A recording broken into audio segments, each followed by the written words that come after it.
welcome to speak to us the funniest man on earth, a performer of legendary comic genius, a children's book author of profound depth, an individual of enormous compassion who is doing so much to make our world a better place, the great Jim Kerri.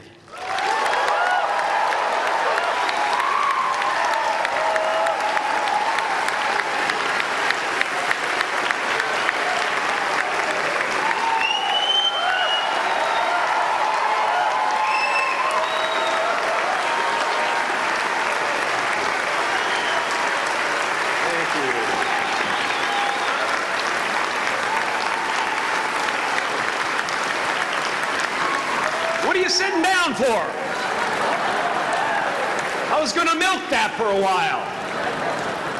You guys can stretch that out in post, right? You can make that longer in the edit. Thank you, Bevan. Thank you all. Jai Guru Dev.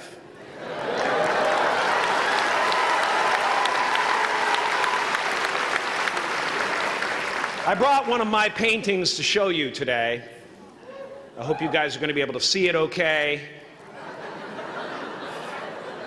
It's not one of my bigger pieces, so you might want to move down front. Get a good look at it. Faculty, parents, friends, dignified guests, graduating class of 2014. And all the dead baseball players coming out of the corn to be with us today. After the harvest, there's no place for them to hide. Fields are empty. There's no cover there. I'm here to plant a seed today, a seed that will inspire you to move forward in life with enthusiastic hearts and a clear sense of wholeness. The question is, will that seed have a chance to take root, or will I be sued by Monsanto and forced to use their seed?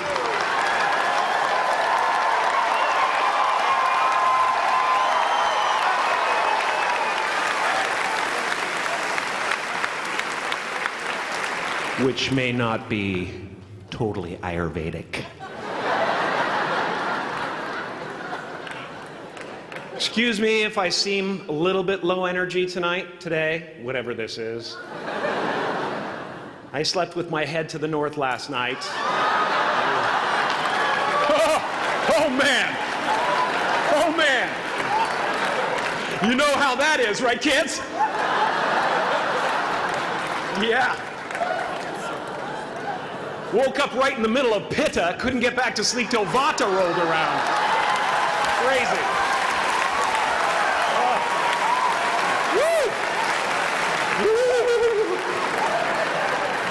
But I didn't freak out, you know.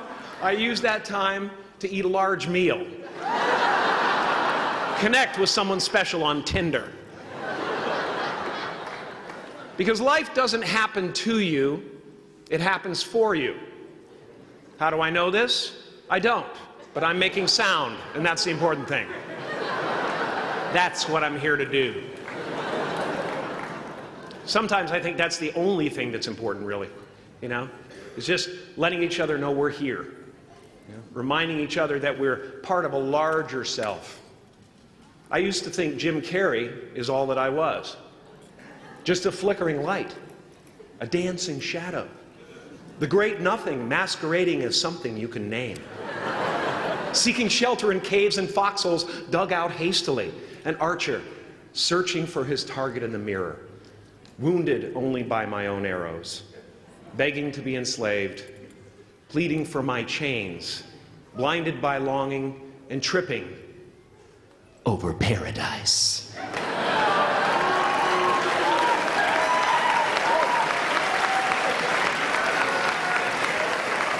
Can I get an amen?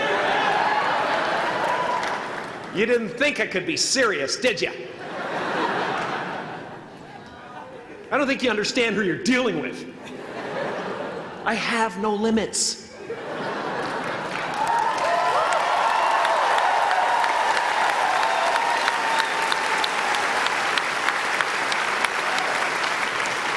I cannot be contained because I'm the container. You can't contain the container, man. You can't contain the container. I used to believe that who I was ended at the edge of my skin, that I had been given this little vehicle called a body from which to experience creation. And though I couldn't have asked for a sportier model, it was, after all, a loaner and would have to be returned. Then I learned that everything outside the vehicle was part of me too. And now I drive a convertible.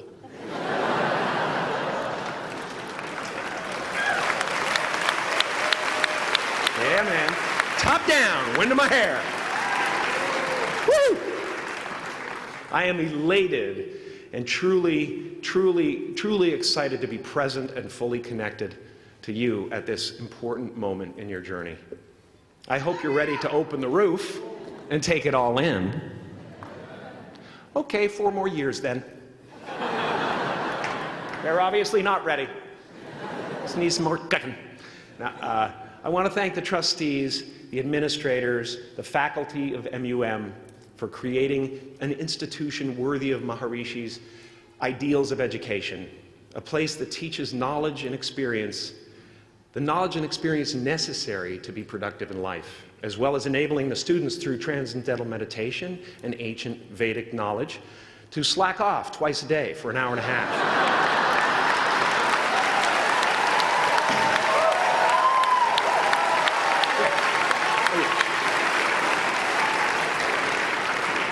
Don't think you're fooling me. But I guess it has some benefits. It does allow you to separate who you truly are and what's real from the stories that run through your head. You have given them the ability to walk behind the mind's elaborate set decoration and to see that there's a huge difference between a dog that is going to eat you in your mind and an actual dog that is going to eat you.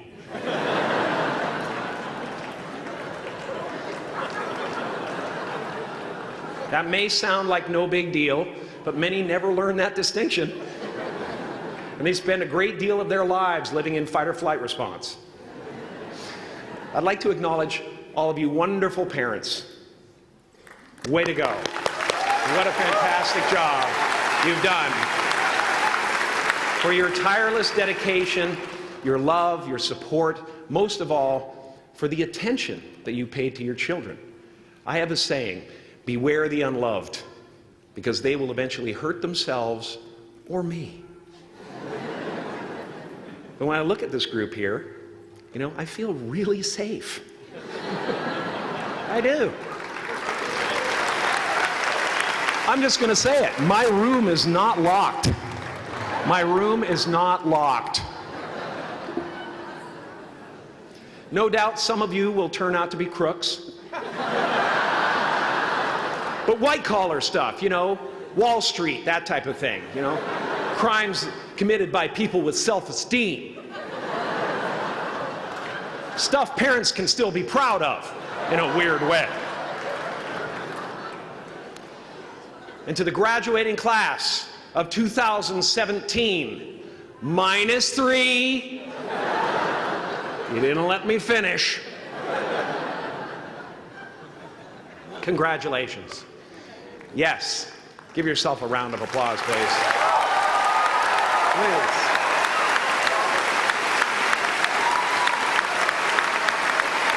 Yeah.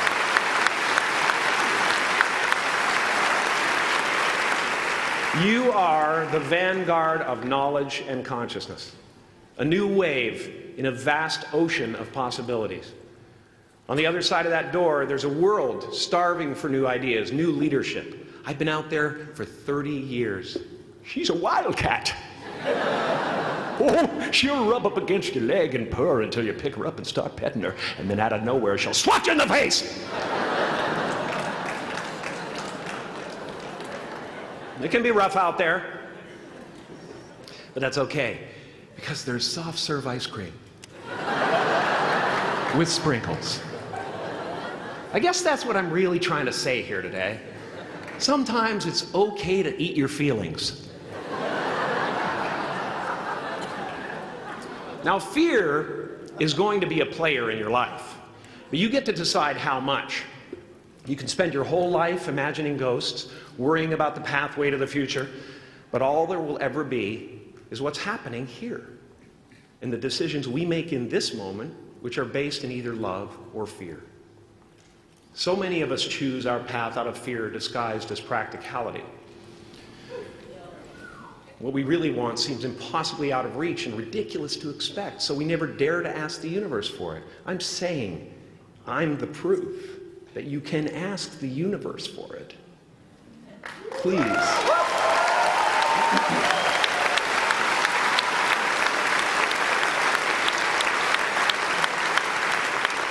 And if it doesn't happen for you right away, it's only because the universe is so busy fulfilling my order.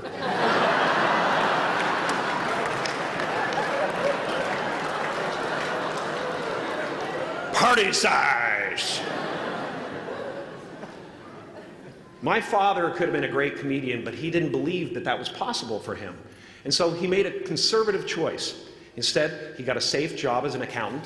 And when I was 12 years old, he was let go from that safe job. And our family had to do whatever we could to survive. I learned many great lessons from my father, not the least of which was that you can fail at what you don't want. So you might as well take a chance on doing what you love.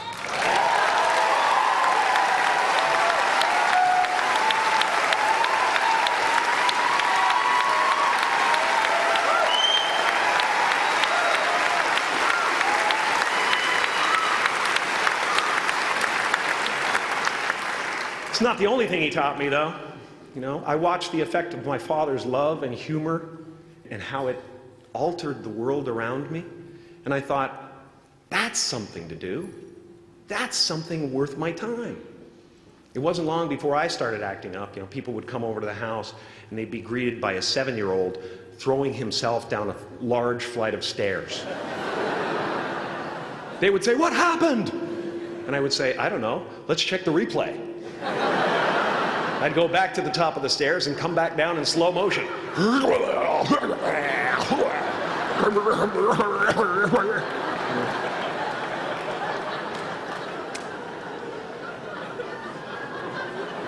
It was a very strange household. My father used to brag that I wasn't a ham, I was the whole pig. And he treated my talent as if it was his second chance.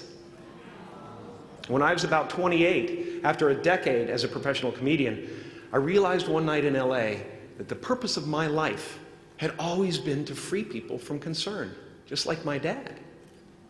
And when I realized this, I dubbed my new devotion the Church of Freedom from Concern. The Church of FFC.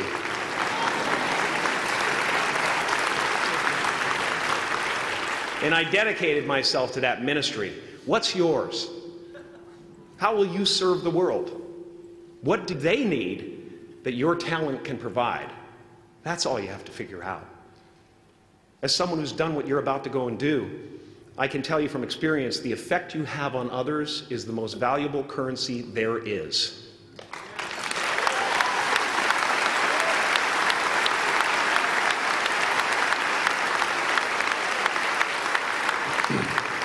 Because everything you gain in life will rot and fall apart, and all that will be left of you is what was in your heart. My choosing to free people, from concern got me to the top of a mountain. Look where I am. Look what I get to do. Everywhere I go. I'm going to get emotional because when I tap into this, it really is extraordinary to me. I did something that made people present their best selves to me wherever I go.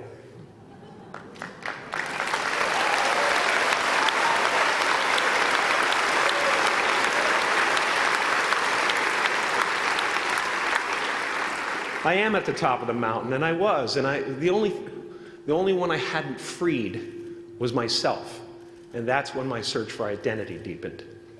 I wondered who I'd be without my fame. Who would I be if I said things that people didn't want to hear? Or if I defied their expectations of me? What if I showed up to the party without my Mardi Gras mask and refused to flash my breasts for a handful of beads? I'll give you a moment to wipe that image out of your mind. But you guys are so ahead of the game. You already know who you are. And that peace that we're after lies somewhere beyond personality, beyond the perception of others, beyond invention and disguise, even beyond effort itself. You can join the game, fight the wars, play with form all you want, but to find real peace, you have to let the armor go. Your need for acceptance can make you invisible in this world. Don't let anything stand in the way of the light that shines through this form. Risk being seen in all of your glory.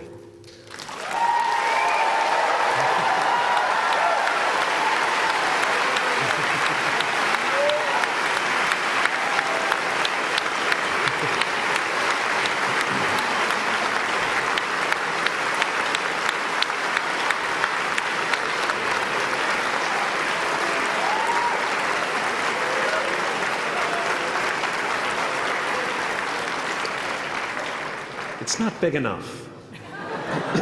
This painting is big for a reason. It's called high visibility. It's about picking up the light and daring to be seen. Here's the tricky part. Everyone is attracted to the light. The party host up at the top, who thinks unconsciousness is bliss and is always offering to drink from the bottles that empty you. Misery below her.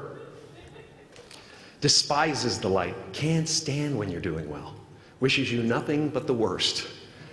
The Queen of Diamonds, under him, needs a king to build her house of cards.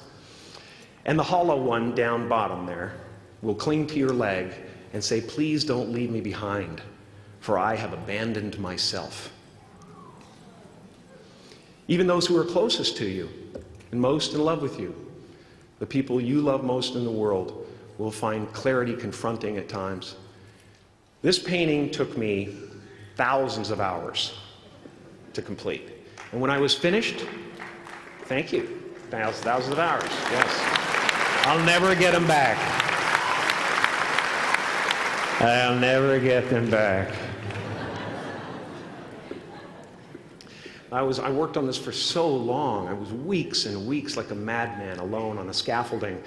And when I was finished, one of my friends said, this would be a cool blacklight painting.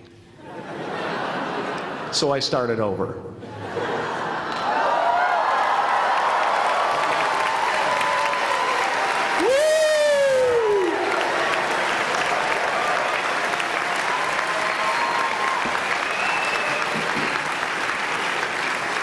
Welcome to Burning Man.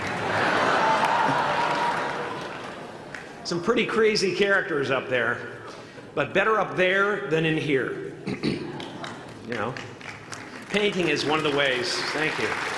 Painting is one of the ways I free myself from concern, a way to stop the world through total mental, spiritual, and physical involvement.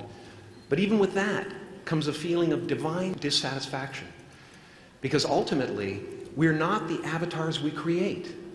We're not the pictures on the film stock. We are the light that shines through. All else is just smoke and mirrors, distracting, but not truly compelling.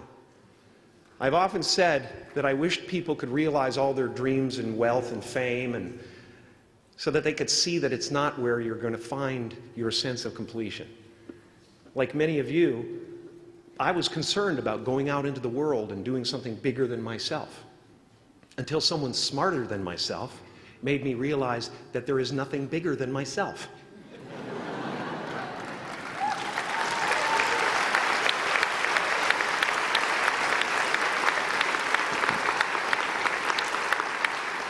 My soul is not contained within the limits of my body. My body is contained within the limitlessness of my soul. One unified field.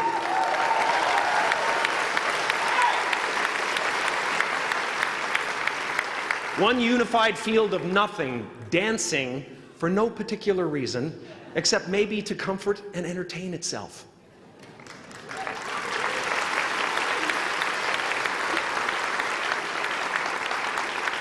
As that shift happens in you, you won't be feeling the world, you'll be felt by it. You'll be embraced by it. Now I'm always at the beginning. I have a reset button, and I ride that button constantly. Once that button is functioning in your life, there's no story that the mind could create that will be as compelling. The imagination is always manufacturing scenarios, both good and bad, and the ego tries to keep you trapped in the multiplex of the mind.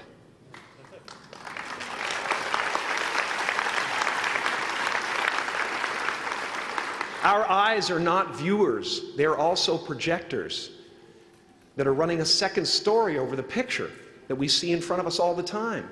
Fear is writing that script, and the working title is, I'll Never Be Enough.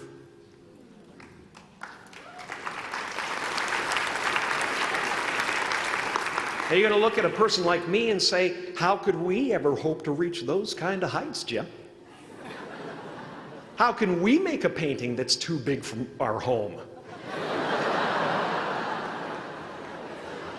How do you fly so high without a special breathing apparatus?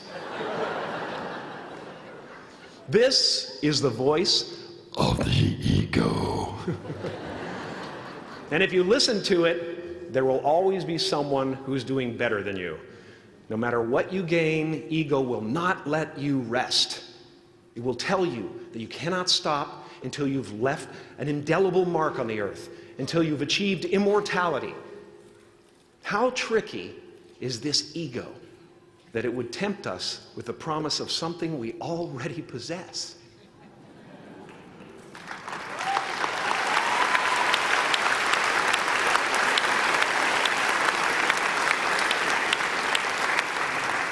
So, I just want you to relax. You know, that's my job. Relax and dream up a good life. I had a substitute teacher from Ireland in the 2nd grade that told my class during morning prayer that when she wants something, anything at all, she prays for it and promises something in return, and she always gets what she wants. Well, I'm sitting at the back of the classroom, you know, thinking, wow, my family can't afford a bike, you know. So I went home and I prayed for one. And I promised I would recite the rosary every night in exchange. Broke that promise. But 2 weeks later, I got home from school to find a brand new Mustang bike with a banana seat and Easy Rider handlebars. Yeah. From fool to cool. My family informed me that I had won the bike in a raffle that a friend of mine had entered my name in without my knowledge whatsoever. So that type of thing has been happening to me ever since. And as far as I can tell, it's just about letting the universe know what you want and working toward it while letting go of how it comes to pass.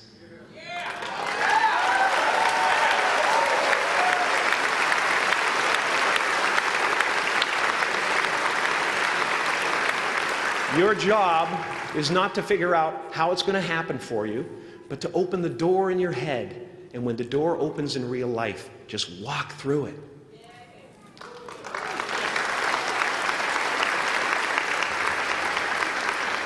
And don't worry if you miss your cue, because there's always doors opening. They keep opening.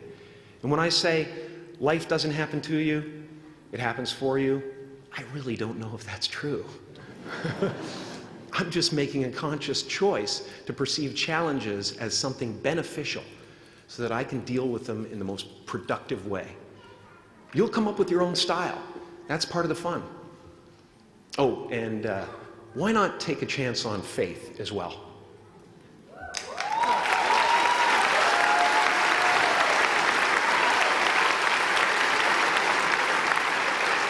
Take a chance on faith. Not religion, but faith. Not hope, but faith. I don't believe in hope. Hope is a beggar. Hope walks through the fire, and faith leaps over it.